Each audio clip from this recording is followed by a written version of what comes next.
Last class में क्या पढ़ लिया था? सेट एंड इट्स रिप्रेजेंटेशन, है ना?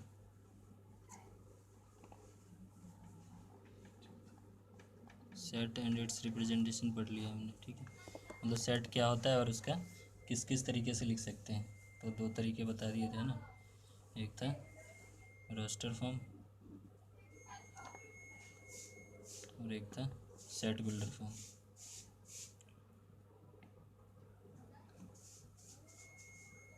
ठीक है, तो अभी क्या करेंगे, एक्सरसाइज 1.1 देखेंगे, ठीक है। क्वेश्चंस पढ़ेंगे कैसे कैसे करना है इसको। ठीक है, तो फर्स्ट क्वेश्चन है, ठीक है। फर्स्ट क्वेश्चन है which of the following are sets, just justify your answer. ठीक है, तो इसमें बताना है कि इसमें से कौन सा सेट है कौन सा सेट नहीं है। ठीक है, पहला जैसे the collection of all month of a year beginning with the letter ji.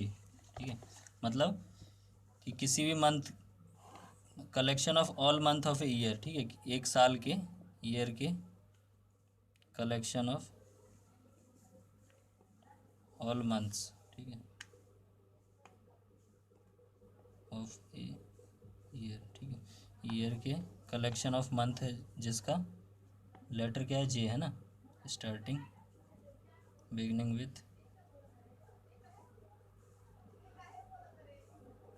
Letter जी, जे से स्टार्ट होने वाले सारे मंथ के नाम। ठीक है, तो लेट कर लिया कि सेट क्या है, ए है, ए जे सेट, ठीक है, जिसके मंथ के नाम क्या हो रहे हैं, जे से स्टार्ट हो रहे हैं। ठीक है, तो कौन कौन सा हो जाएगा, एक तो हो जाएगा जनवरी, ठीक है, और जून हो जाएगा, जुलाई हो जाएगा, ठीक है, और बस यही होगा ना, तीन।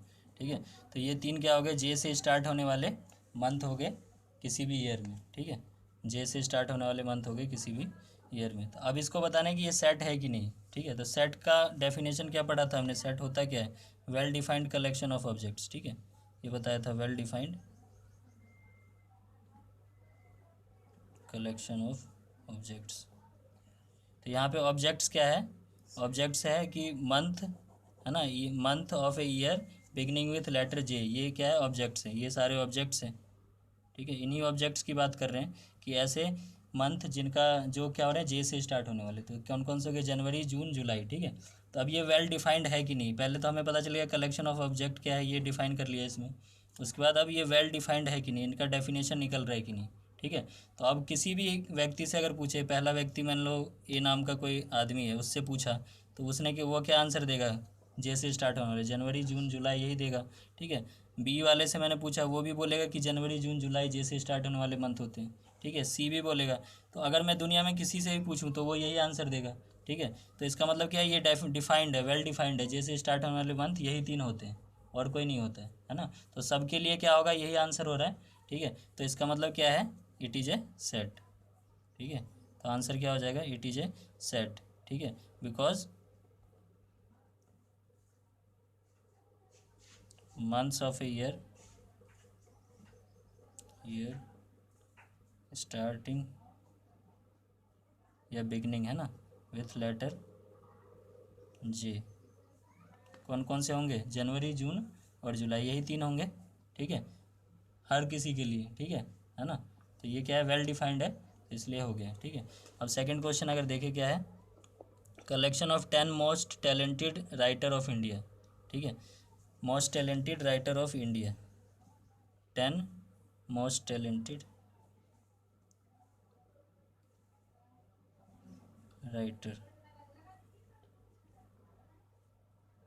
तो सेम उसी तरह से चलेंगे हम। ठीक है, पहले एक किसी व्यक्ति को लिया मैंने, ए नाम का व्यक्ति है, ठीक है, पर्सन है, ए पर्सन, पर्सन ए से पूछा मैंने, तो उसने 10 टैलेंटेड राइटर के नाम बताए। ठीक है, मान लो उसने 10 नाम बताए कोई से भी, तो उसमें एक नाम था प्रेमचंद। ठीक है ना, ये नाम बताया उसने। बी से मैंने पूछा, तो हो सकता है बी बताए या ना बताए। ठीक है, उसने कुछ, उसने उसके हिसाब से कुछ और भी हो सकता है ना। 10 टैलेंटेड राइटर की अगर बात करें तो दूसरा व्यक्ति क्या है, बी नाम का व्यक्ति, वो इसका नाम ना ले, वो किसी और का नाम ले ले। ठीक है ना, सी किसी और का नाम ले सकता है। तो क्या है, ये सारे सेट्स अगर ए के अकॉर्डिंग देखें तो ये सेट, बी के अकॉर्डिंग देखें ये सेट, सी के अकॉर्डिंग ये सेट, तो क्या ये ए, बी और सी तीनों इक्वल होंगे? नहीं होंगे, है ना, क्योंकि ए का ओपिनियन कुछ और हो सकता है, बी का कुछ और हो सकता है, सी का कुछ और हो सकता है, तीनों के ओपिनियन अलग अलग हो सकते हैं। ठीक है, तो जितने लोगों से हम पूछेंगे उतने तरह के आंसर बन सकते हैं यहाँ पे। ठीक है, तो हम क्या बोलेंगे, it is not a set. ठीक है ना, क्योंकि ये वेल डिफाइंड नहीं है। वेल डिफाइंड क्या होता है, it is not well defined, है ना।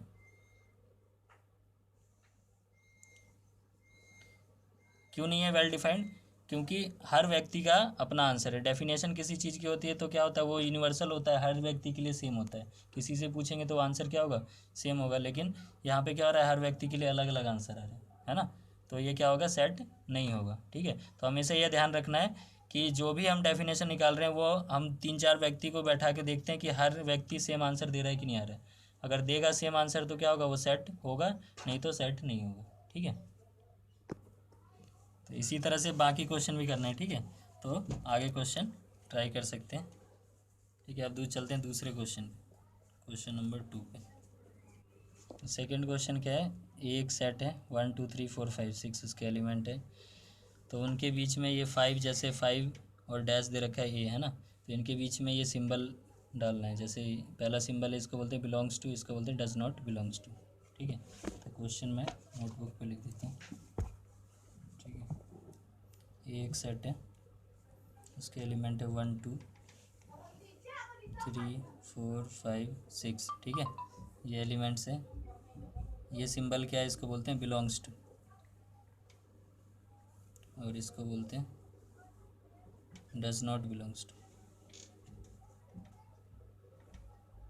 ठीक है, तब यहाँ पे डालना है belongs to, does not belongs to. ठीक है, तो 5 था और यहाँ पे ए लिखा होता, तो इसका मतलब क्या है कि 5 और ए दो है, इनके बीच में belongs to does not belongs to डालना है। तो बिलोंग्स टू का मतलब क्या होता है कि उससे संबंध रख रहा है कि नहीं। ठीक है, बिलोंग्स का मतलब है संबंध रखना। ठीक है, संबंध रखना। और इंग्लिश में अगर बात करें तो क्या है कि उसके अंदर प्रेजेंट है कि नहीं। ठीक है, तो यहाँ पे 5 इसके अंदर प्रेजेंट है कि नहीं, इस सेट के अंदर 5 और इस साइड ए है ना, तो ए के अंदर 5 है कि नहीं है। ठीक है, तो यहाँ पे कौन सा सिंबल लगाएंगे, बिलोंग्स टू वाला, ये वाला सिंबल लगाएंगे। ठीक है ना। अगर जैसे मैं बोल दूँ, एक एग्जांपल ले लूँ कि 8 लिख लिया मैंने और यहाँ पे डैश ले लिया, यहाँ पे ए लिखा, तो अब ये 8 इसके अंदर प्रेजेंट है नहीं है, तो यहाँ पे डज नॉट वाला है ना, संबंध नहीं रखता है, नहीं रखता है। ठीक है, तो यहाँ पे क्या आ जाएगा, ये वाला सिंबल आ जाएगा। ठीक है, ठीक है, तो राइट द फॉलो, तीसरा क्वेश्चन है, write the following set in roster form. ठीक है, इनको रोस्टर फॉर्म में लिखा है, तो ये कौन से फॉर्म में दिया हुआ है, सेट बिल्डर फॉर्म में दिया हुआ है ना, पढ़ा हुआ है हमने सेट बिल्डर फॉर्म कैसे होता है कि स्टेटमेंट एक लिखी रहती है, A is equal to x such that x is a integer and -3 is less than x and x is less than 7। ठीक है, तो एक्स की वैल्यू जो है -3 और 7 के बीच में है। ठीक है, तो ये रोस्टर फॉर्म है, और इसको सॉल्व करूँ मैं यहाँ पे लिख देता हूँ क्वेश्चन। ए जो है लिखा हुआ है x such that x is N integer. Integer क्या होता है, जो फ्रैक्शन में नहीं होता है। ठीक है, होल नंबर होगा, नेगेटिव भी हो सकता है, पॉजिटिव भी हो सकता है। तो यहाँ पे -3 एक्स लेस देन 7। ठीक है, तो इसको लिखना है in roster form. Roster form बताया मैंने कि डायरेक्ट जो है एलिमेंट्स लिख देते हैं किसी सेट के, तो वो रोस्टर फॉर्म होता है। ये हमें दिया हुआ है सेट बिल्डर फॉर्म में, यह है सेट बिल्डर फॉर्म, हमें लिखना है रोस्टर फॉर्म में। तो ए को रोस्टर फॉर्म में लिखेंगे तो इसकी डेफिनेशन क्या निकल रही है वो हमें देखना है। सेट क्या होता है उसका डेफिनेशन निकल रहा है, तो यहाँ पे डेफिनेशन क्या है कि एक्स जो एलिमेंट है ए के, वो क्या है, इंटीजर है, और वो -3 और 7 के बीच में लाई करते हैं। एक्स की वैल्यू क्या है, -3 से बड़ी होनी चाहिए और 7 से छोटी होनी है। तो अगर मैं इसको नंबर लाइन बनाऊँ एक, यहाँ पे लिखूँ -3, -2 होगा, इधर इधर -1 होगा, 0 1 2 3 4 5 6 और इधर 7 तक। ठीक है ना, तो ये एलिमेंट्स हो गए इस सेट की, ठीक है। तो x की वैल्यू जो है -3 से बड़ी, -3 से बड़ी वैल्यू कौन सी होती है, राइट साइड में जब भी जाते हैं नंबर लाइन के, ये एक नंबर लाइन है, नंबर लाइन के राइट साइड में जाते हैं तो वैल्यू इंक्रीज़ होती है। तो -3 से बड़ी वैल्यूज़ क्या हो जाएगी, ये सारी वैल्यूज़ हो गई, ठीक है। और 7 से छोटी वैल्यू ये सारी हो गई, 6, 5, 4, 3, 2, 1, है ना। ये वैल्यू क्या है, 7 से छोटी है और -3 से बड़ी, ये सारी वैल्यू सारी, ठीक है। -3 को नहीं ले सकते क्योंकि इक्वल नहीं है, तो ए की वैल्यू क्या हो जाएगी, -2, -1, 0, 1, 2, 3, 4, 5 और 6। तो ये आंसर हो गया हमारा, ठीक है। ये सेट बिल्डर से हम कहने किस में लिख दिया, रोस्टर फॉर्म, ठीक है। तो इसी तरह से और भी क्वेश्चन है बी में, जैसे है कि x as that x is a natural number less than 6। तो 6 से छोटी नेचुरल नंबर लिखना है। नेचुरल नंबर तो पता होगा, नेचुरल नंबर क्या होता है कि जो 1 से स्टार्ट होता है। नेचुरल नंबर अगर बात करें, नंबर एन से डिनोट करते हैं इसको, ठीक है। 1 से स्टार्ट होता है, 1, 2, 3, 4, 5, 6। तो अगर 6 से छोटे नेचुरल नंबर की बात करें तो ए सेट अगर हम लिखें तो क्या हो जाएगा, 1, 2, 3, 4, 5 और 6 से छोटा लेना है, तो 6 तो नहीं ले सकते, तो ये आंसर होगा सेकंड का आंसर, ठीक है। तो इसी तरह से क्वेश्चन करने, ठीक है, ठीक है। तो अब देखते हैं फोर्थ क्वेश्चन, है ना। तो फोर्थ क्वेश्चन क्या है, write the following set in the set builder form. अब इसको सेट बिल्डर फॉर्म में लिखना है, ठीक है। तो फर्स्ट क्वेश्चन जैसे है, फर्स्ट क्वेश्चन है इसका, फोर्थ का फर्स्ट पार्ट, ठीक है। फोर्थ का फर्स्ट पार्ट है 3, 6, 9, 12, ठीक है। तो ये लिखा हुआ है रोस्टर फॉर्म में लिखा हुआ है, हमें लिखना है सेट बिल्डर फॉर्म में, ठीक है। सेट बिल्डर फॉर्म क्या होता है, कोई डेफिनेशन होती है, ठीक है। तो हमें डेफिनेशन बनानी है इसकी। तो यहाँ पे अगर हम देखें तो क्या दिख रहा है, 3 का टेबल दिख रहा है मुझे 12 तक, है ना। तो इसको मैं कैसे लिख सकता हूँ, ए एक सेट है, ठीक है। वहाँ पे एक्स उसका एलिमेंट मान के चल रहे हैं, एक्स सच दैट एक्स, इसका मतलब क्या है कि एक्स की वैल्यू कैसी होगी, तो अब कैसी होगी वो मैं आगे लिखूँगा, ठीक है। X such that x is multiple of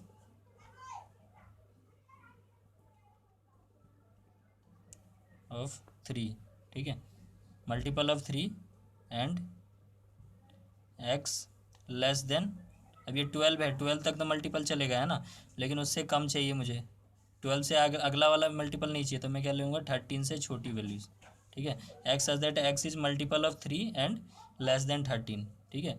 तो 3 का मल्टीपल अगर मैं बोलूँ 3 होता है, ठीक है, 9 होता है, उसके बाद 6 होता है, पहले 6 फिर 9 होता है, फिर 12 होता है, अगर उसके बाद देखिए 15 होता है। लेकिन मुझे क्या बोलना है, एक्स लेस देन 13 होना चाहिए, 13 से छोटी वैल्यू, तो ये 15 नहीं ले सकते, ठीक है। तो यही वैल्यू होगी और यही हमारा रोस्टर फॉर्म था, ठीक है। तो रोस्टर फॉर्म को ही हमने क्या कर दिया, सेट बिल्डर फॉर्म में बनाया, कैसे, x as that x is multiple of 3 होना चाहिए और 13 से छोटी होनी चाहिए। अगर मैं 15 से 16 से छोटी ले लेता तो ये 15 आ जाता, वो नहीं है इसमें, ठीक है। तो हमें क्या लिखना है, लेस देन 13, ठीक है। तो ये हमारा फर्स्ट क्वेश्चन हो गया। ऐसे ही सेकंड क्वेश्चन है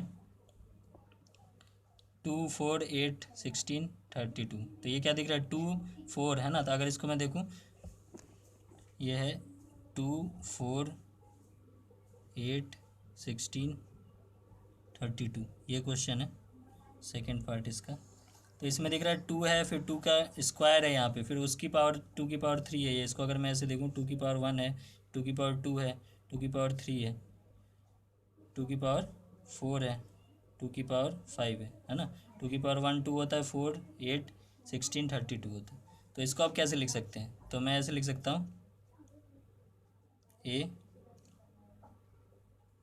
is a set x such that x is a natural number, x such that x is equal to 2 की पावर n, वेयर n जो होगा, n इज क्या हुआ, x is a natural number less then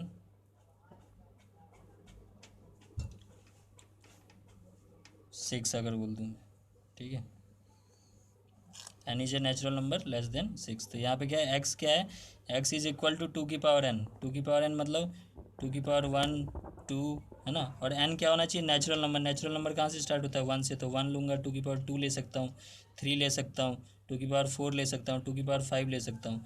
उसके बाद मैंने एक और चीज़ लिख दी, लेस देन 6 होना चाहिए, तो मैं 6 से छोटी वैल्यू लूँगा और नेचुरल नंबर लूँगा, तो 1 2 3 4 5 बस ये ले सकता हूँ। तो इसका आंसर क्या हो जाएगा, ये जो ये वैल्यूज़ है। ठीक है, फिफ्थ क्वेश्चन में देखते हैं। फिफ्थ में क्या करना है कि ए जो है x such that x is A odd natural number, हमें क्या करना है, list all the element of the following set, इसके एलिमेंट्स लिख लें। मतलब ये सेट बिल्डर फॉर्म में दे रखा है, इसको रोस्टर फॉर्म में बस लिखना है। तो जैसे हमने थर्ड क्वेश्चन किया था रोस्टर फॉर्म में, सेट बिल्डर फॉर्म में था, इसको रोस्टर में लिखना था, उसी तरह से फिफ्थ क्वेश्चन भी है। सिक्स क्वेश्चन अगर देखें तो match each of the set on the left is roster form, left side में जो है रोस्टर फॉर्म में दिया हुआ है form, with the set on the right side is set builder form, उसका सेट बिल्डर फॉर्म इसमें देखना है हमें। तो जैसे पहला क्वेश्चन देखें 1 2 3 6, ठीक है, तो ये क्या है 1 2 3 6 है ना। तो x as that x is a prime number and a divisor of 6, x as that x is an odd natural number less than 10, x as that x is a natural number and divisor of 6, x as that x is a letter of word mathematics.